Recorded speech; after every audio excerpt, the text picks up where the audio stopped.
Hey, what's going on? We are back at the shop. Thanks for checking out this video today. So today I've got a return customer.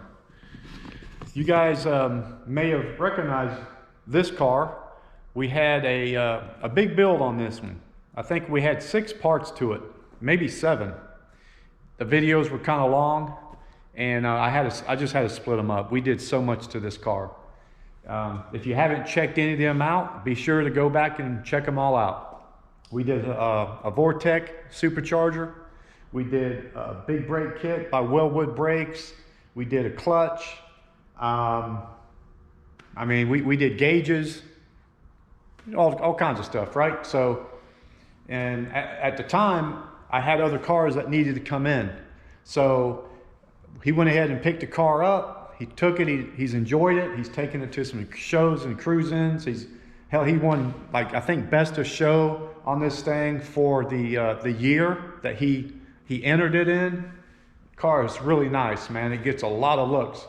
So he's back now for us to do an aluminum drive shaft, because it still has the stock drive shaft in it. And this is it right here. This thing will hold right at 850 horsepower, this particular shaft. So we don't have to worry about that, because he's not putting out that much power. And I wanted to see which brand we ended up going with. Yeah, this is it right here. Spicer. This is the one we went with. And basically it's just, man, they're drive shaft shop. They're just, you can't hardly get them, man. They're so far behind on their production that they didn't have any for these. Ford Performance, those are a good one that we use on a lot of these. Couldn't get those. So we got fortunate that that was in stock. We was able to get that one. So that's cool.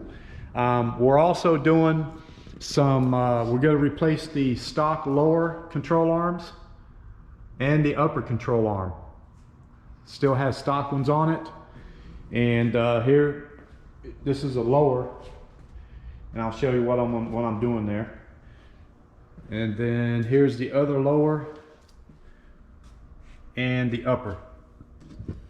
So I use different brands. I mean, White Line, BBK. There's a lot of them out there.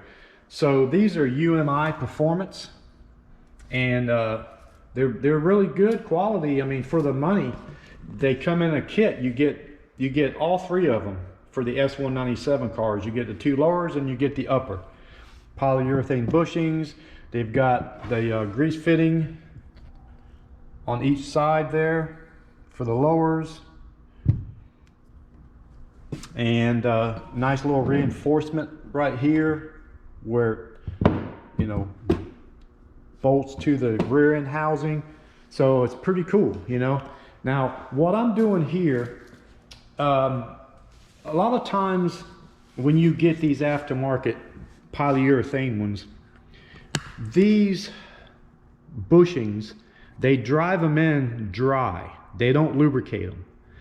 Even though it's got a grease fitting here, I'm gonna go ahead and grease it. The problem is, if you go ahead and grease this, the grease will go into these little channels, but it won't work its way all the way around inside there for a pretty good amount of time. And what we found is, if you put these on dry, you get a lot of noise, kind of a squeaky noise in there. So what I do is I drive them out, and I'll go ahead and lube the pins up, or the bushings up, whatever you want to call them, and then slide them right back in. Now I did notice they've got a little bit of something on them. So when they drove these in, I think they just put a little bit of oil or something on them, because I can feel some lubrication there. I mean, look how easy that comes out. I can feel it. It's got something on there. So that's really cool that they do that. But I'm gonna go ahead and lube them up just in case. I'm gonna go ahead and use this. They send these with them. Yeah, they send these two little packets with them to lube them up with. So they kind of tell you in the instructions to lube them up. So you have to remove them and lube them up. And then also, I usually put a little bit on the outside edges here before we, you know, install them. That kind of lubricates them as well. But so that's what I'm doing. Some other brands that I've used that were polyurethane like this, they press these in and they are so tight you can't hardly get them out. You know, so that's kind of ridiculous that they do that. They really should have these things. If they got to press them in, they might as well lube them up. So, but anyway, I'm just, I got this on wood on both front and back. I cover it so I don't scratch anything. I just kind of put my foot right there and then it don't take very much, just drive them out. And then sometimes, you know, it'll come out in two pieces like this because the polyurethane bushings, you know, it's two piece. One goes in one side, one goes in the other. And that's pretty much it. I'm going to go ahead and get this one driven on out, put the bushing back in, lube them up, and then put them back together. And then I'm also going to do these too. So I just thought I'd give you guys a little tip to do that, because I'm sure for you guys who have done this, you may or may not have that issue where they make a noise. And eventually, like I say, it will stop once you grease these, but it takes a while for that grease to work in there. Alrighty, so anyway, I'm going to go ahead and get that taken care of. The first thing I'm going to do is I'm going to go ahead and change this drive shaft out. So let me show you what we got going on here. So I'm going to get this drive shaft out first. The front bolts that actually bolt to the transmission, there's going to be 4. These are 12 millimeter 12 point is what they are. So I'm going to go ahead and get all 4 of them out. I keep the transmission in neutral so I can spin them out. Then I'm going to get all of these out. There's 6. These are a 6 point 10 millimeter. There's 6 of them and they're pretty long. So I'm gonna go ahead and get those out. Then I'm gonna support the drive shaft back here with my scissor jack. And then the last thing I want to do is get these out. Let's see if you can see it. There's a 13 millimeter there. And there's a 13 millimeter there. And this is your, you know, the support bearing. And that's what makes it a 2-piece drive shaft. Thing is heavy. You could actually work out with this thing. So I'll get them loose on the front and the back, and then I do the center one, and then I'll just pull it out right through here. It'll all come out right through here. And then I'll just turn around and reverse it with the new one. The new one's going to go in easier because you don't have to worry about, you know, putting it in there and bolting that center bearing support up. So I'm not going to really get up in there and video doing that. I want to set the camera up on the tripod and just get up under there and do it and get it done. Once I get that done, then we'll get on the control arms. On these cars, the S197s, the upper control arm is attached to a upper control arm bracket, which is attached to the body. And the first thing you have to do, you got to get the seat out. There's a bolt you got to pull out, and then that way you can drop the whole thing out. Because you actually have to remove the whole assembly. You got to unbolt it from the rear end, and you got to leave it attached to the bracket that attaches to the body. Once you get that whole assembly out of there, then you can take the upper control arm off the bracket, put the new control arm back on the bracket, and then throw it back up in there as an assembly. So we'll get to that here in a minute, but I'm gonna go ahead and get this drive shaft taken care of.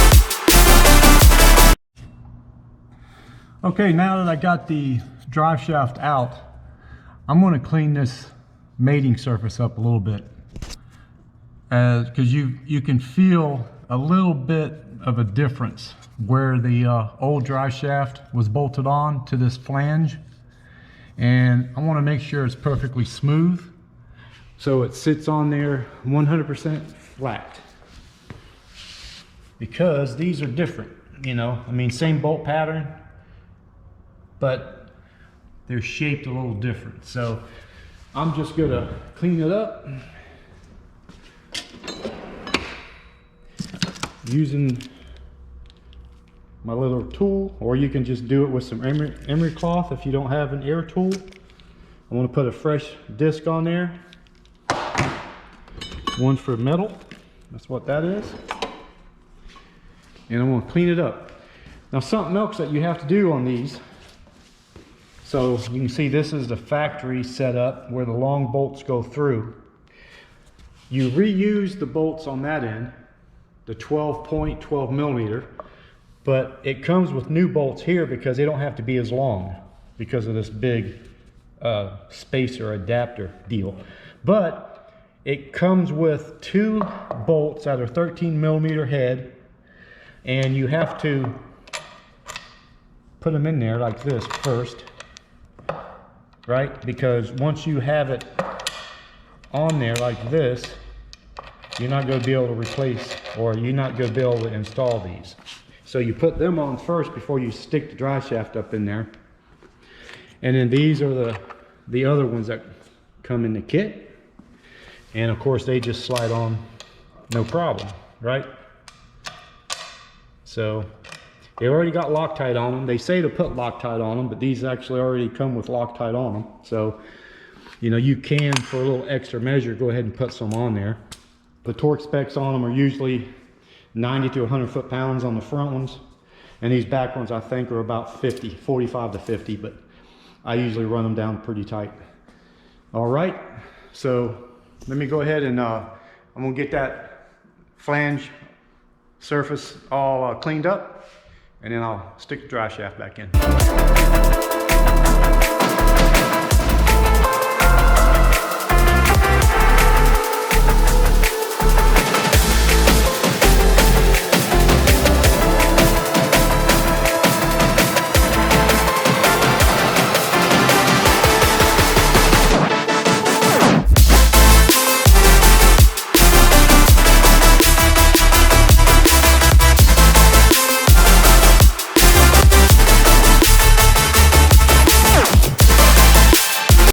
I got the drive shaft swapped out, as you can see.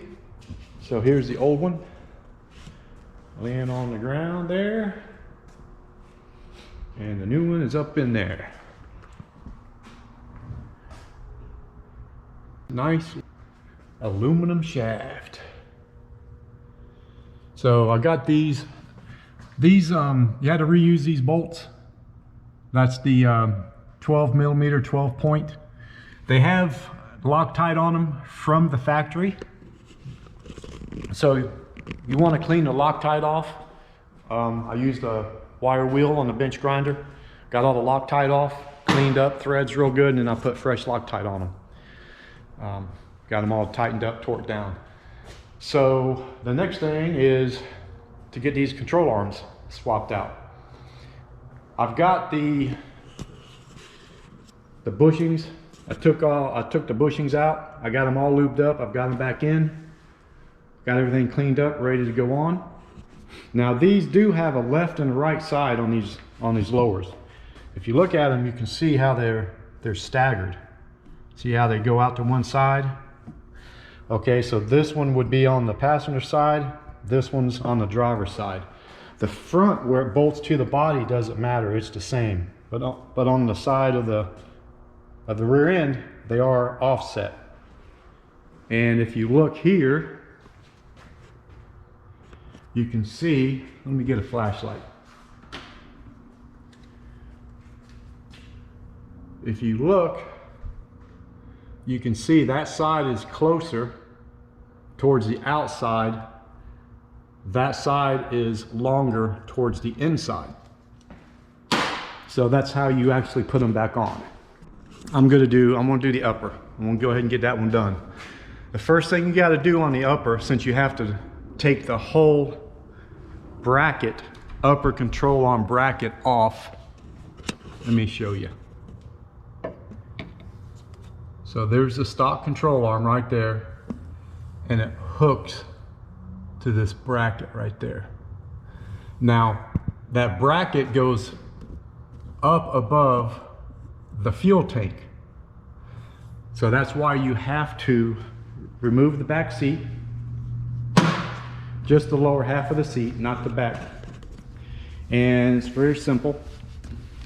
This is the actual top side. So this could be the bottom side here that you sit on. Right up under here, there's a plastic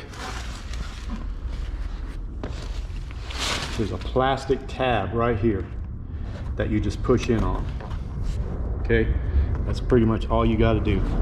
Well, that's actually where it locks. It's right up under here.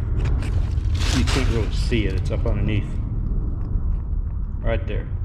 There's just a tab that you push in on, and when you push in on that, it pushes this in just far enough, and then you just lift the seat up. And there's one on each side. So that's how you get the lower seats out on these S197s. Now,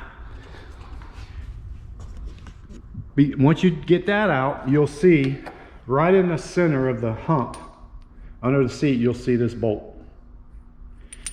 And this thing is torqued down very, very tight. So you want to get that out. It's going to have Loctite on it for sure. You get that out, and then you lift the car up. You might as well do that before you even lift the car up. If you don't, you're going to have to lower the car all back down. So I've got this screw jack supporting the front side of this just a little bit. So hopefully it don't drop down too far. So the first thing I do is I loosen these straps up on the fuel tank.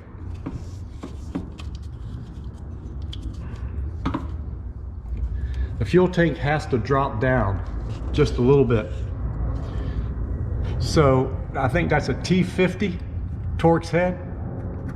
I do one side at a time. I'll go ahead and lower this. I take the bolt, I drop it all the way down where it's out of threads, and then I screw it back in about 3 to 4 turns. And then I'll do this side the same way.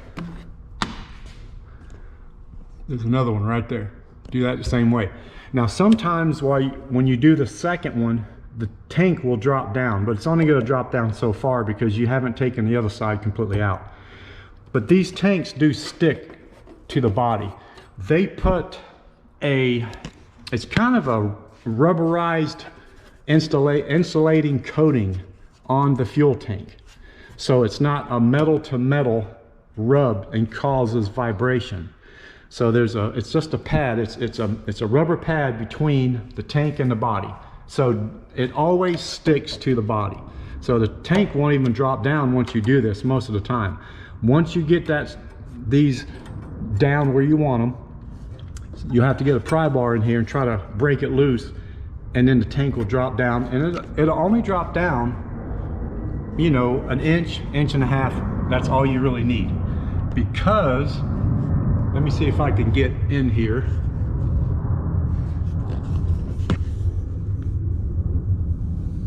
You can see where the bolt hole is for that big bolt that I took out.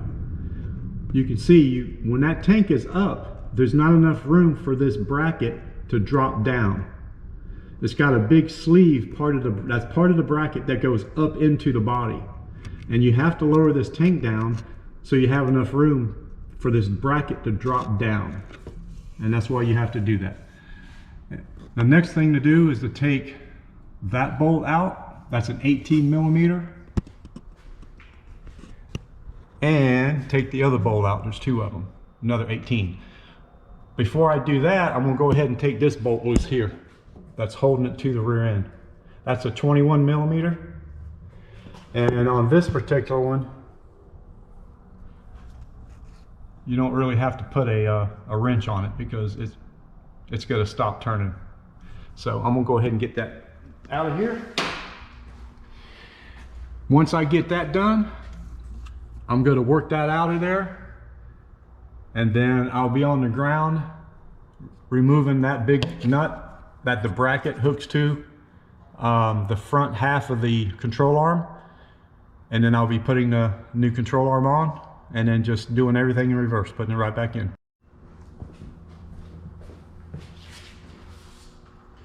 Okay, got this thing out. So this is what it looks like up close. And as you can see, it's stock setup. So I'm gonna go ahead and get this off and get the other one on, and we'll be good to go. All right, we got it on. Like I say, I just put some Loctite on it. These do not have to be preloaded when you put them on back on the car, because it is a polyurethane bushing, and that sleeve that's inside that I knocked out and lubed up spins once it's torqued down. So there's no preload on it. That's what's nice about these. Also too, you want to make sure that you put this on with the grease fitting down, obviously. If you put it up, you're not going to be able to grease it. So it actually goes just like that. So that's pretty much it. That is how it goes.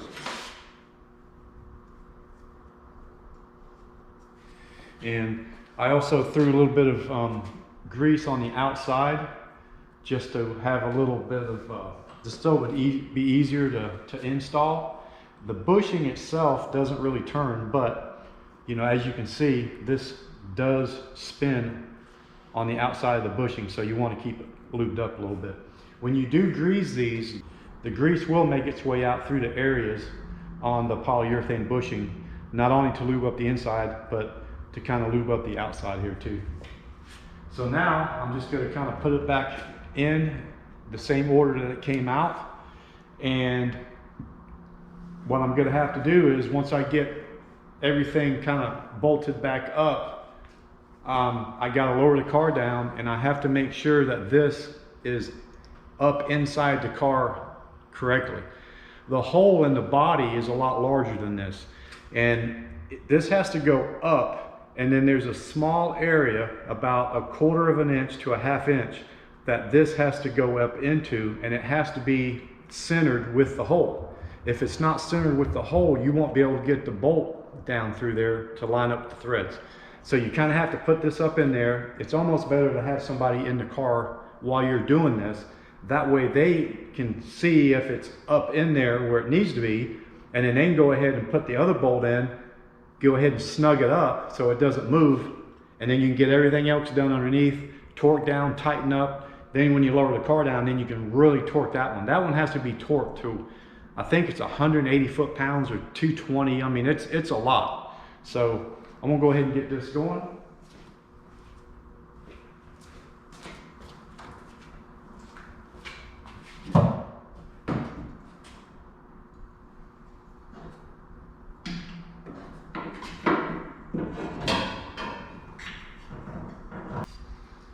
All right, so with that, I'm gonna go ahead and get these two back bolts up in there that holds the bracket to the body, and by doing that, it should be pretty close to the top side.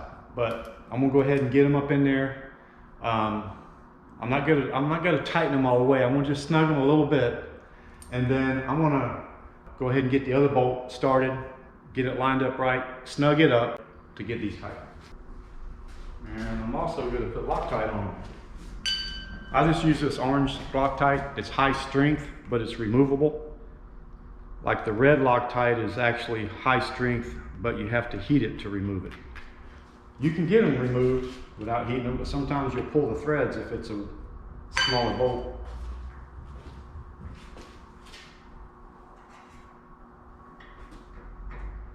Now, I'm not going to put the control arm on the rear end yet. All right, so I'm in the car, and that is the part of the upper control arm that I showed you. And like I say, it comes up into a hole that is a little bit larger then that spacer is what it is. It's basically a spacer they got welded onto the upper bracket with threads, and it's lined up pretty good right there. So what I'm going to do is I'm going to go ahead and start this bolt. I already got Loctite on it.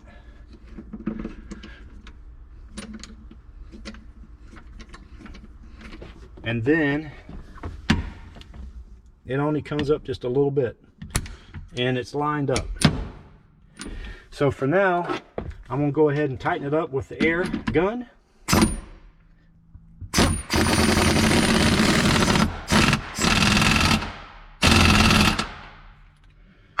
I got it pretty tight, but I'm not going to finish tightening it until I get it on the ground. Once I get the other two torqued down on the bottom and get everything done and get it on the ground, and then we'll come in here with a torque wrench and actually torque it down. All right, I got the top tightened up, so I'm gonna go ahead and finish tightening these up.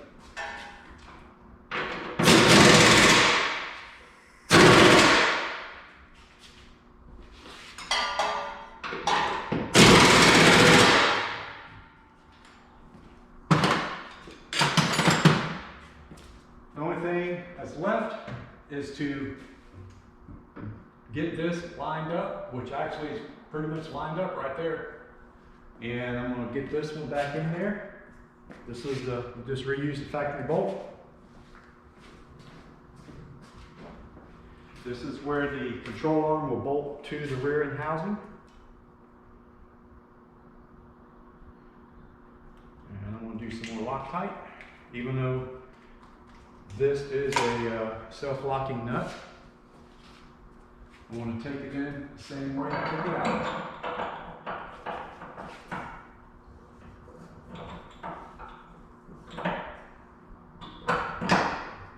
Right there.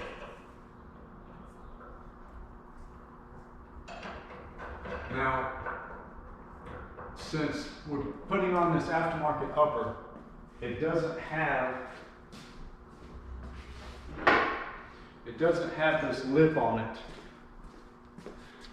to stop that other bolt from turning. You know, that factory bolt's got an ear that comes off the side, and it would hit this to keep it from turning. So I'm gonna have to put a wrench on it, and there's not a whole lot of room to put a wrench on it or a socket because of that ear is on there. But you can get one on it. Just have to be careful when you tighten it, not to slip and get your finger.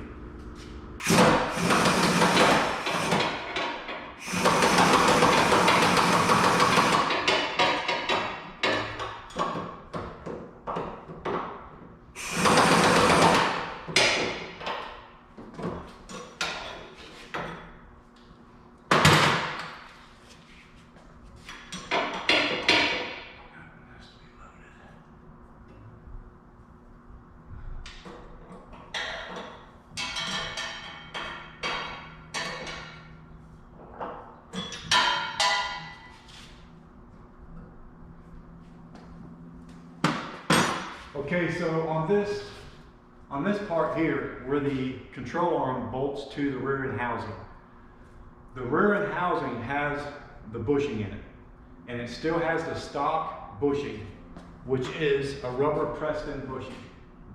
And on this car, the bushing is like brand new. It's not dry rotted or anything. If it was dry rotted, you'd really want to go ahead and replace it. You could take it and replace it with another factory one, or you could replace it with something else. Since it's a pressed in bushing, I cannot tighten this bolt up until I load the suspension. So what I'm going to do is I just barely got it snugged up, and I could jack up on both sides of this rear end to load the suspension, but it won't load it enough. It'll start lifting the car off of the lift, and I don't want to do that. So the only way to really do this the right way is if I had a 4-post lift, a drive-on lift, I could get it on that lift and then get up under it and tighten it up, right? The only way I can do it is I have to lower it down, put on jack stands on the back. That gets all the weight on the rear end, gets it in the right height position, and then I have to get up here and I have to tighten it up. So I'm all done here. I've got everything done as far as that one goes. And now I'm going to do the lowers. So this is, I can take this out. We're done with this for now. I'm going to put it right about here because I want to use it to support this. This isn't really going to drop down any, really, because the shop is what's holding this from dropping down. So it's not really going to do anything. But I may need it to try to reposition this so the bolt comes in and out easily.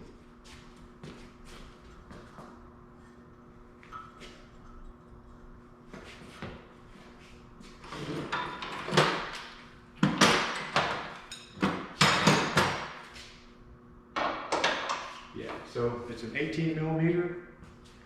This one is, I think this is a 15 millimeter.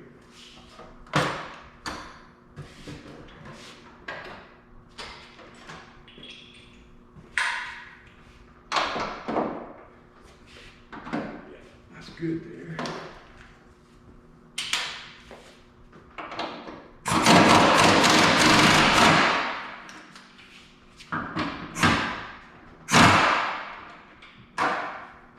So this one, since it's kind of up in here, I just break it loose, I bring it back as far as I can. Can't really get it much further with this socket.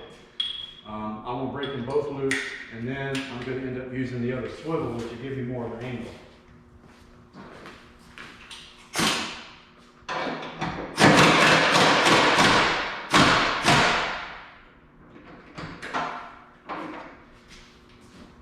But I wanted to get it broke loose with this one, because it's a lot stronger.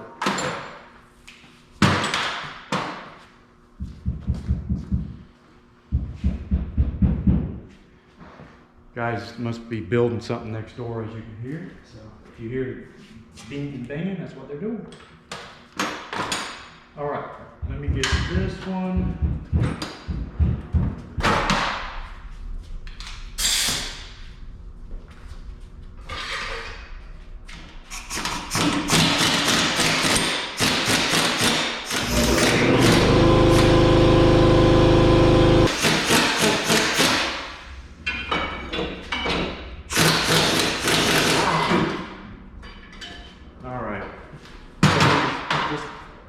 It does bind up a little bit. That's what I thought. It actually wants to pull this way, but by using this, it's keeping it back where I need it. But I still have to use a pry bar to kind of pry on the rear end so it can come out. And then once it's out, the front one comes out really easy. I would rather take the back one out first and control the rear end than to take this front one out. Because you really want the front one to come out easy. Yeah, look at this. You can see, look how much movement. This car don't even have that many miles on it and it's already cracked. I don't know if you can see that. So that's why, you know, there's no reason for that to be broken like that. But yeah, that's why it's good to replace them, put some good ones on there.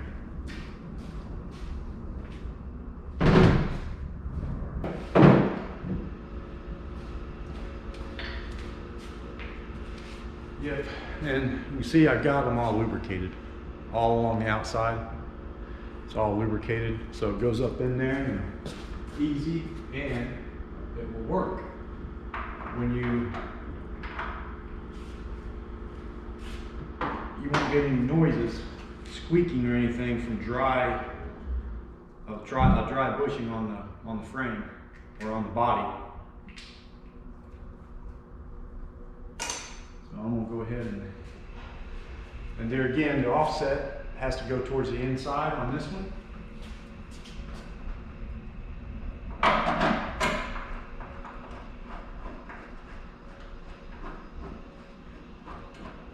I'm just gonna get this one started. All right, let's see if we can push it and get this bolt in. Otherwise, I've got to use some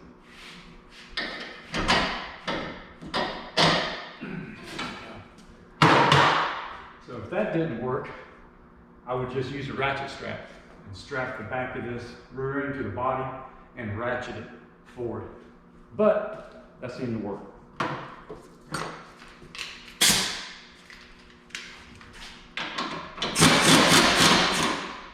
All right.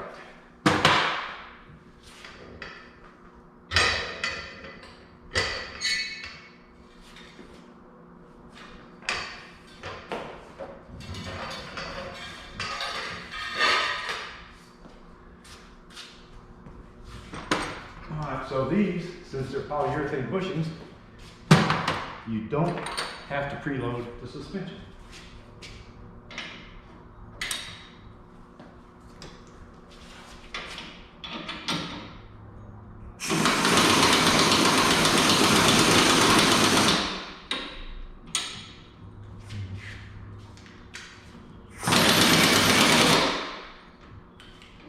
And then when you put this on, you actually have to put it on the back side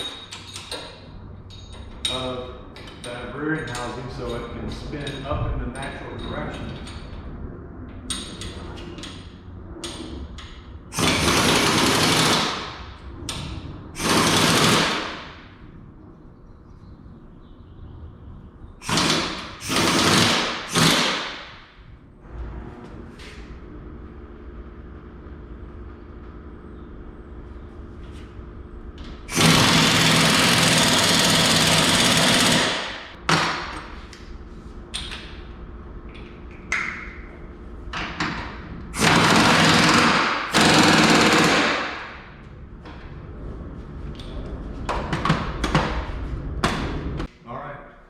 So that side is done.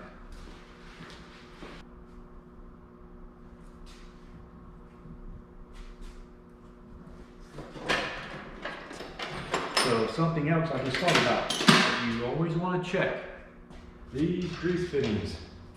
You want to make sure that they're tight. I can't tell you how many times that you get these parts and they don't have grease fittings tight. That one wasn't too bad. This one not even tight back here. When they make these, they're just mass production, man. People don't care. They just throw them on and they don't even tighten them. So you kind of need to check all that. See, this one's loose.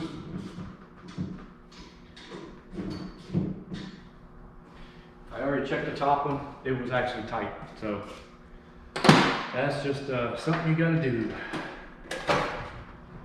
All right, so I'm gonna go ahead and do the other side. Throw a little bit of grease in it.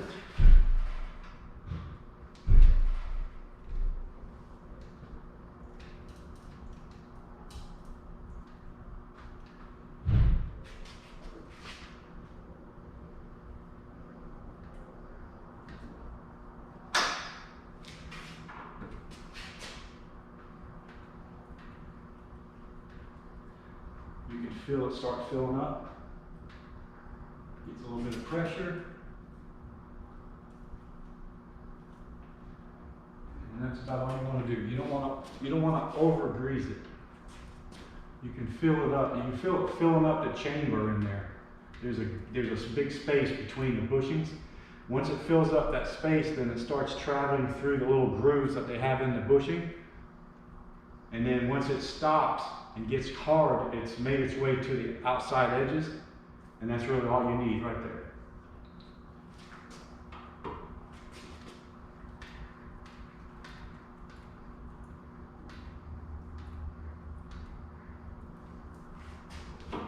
And that's it.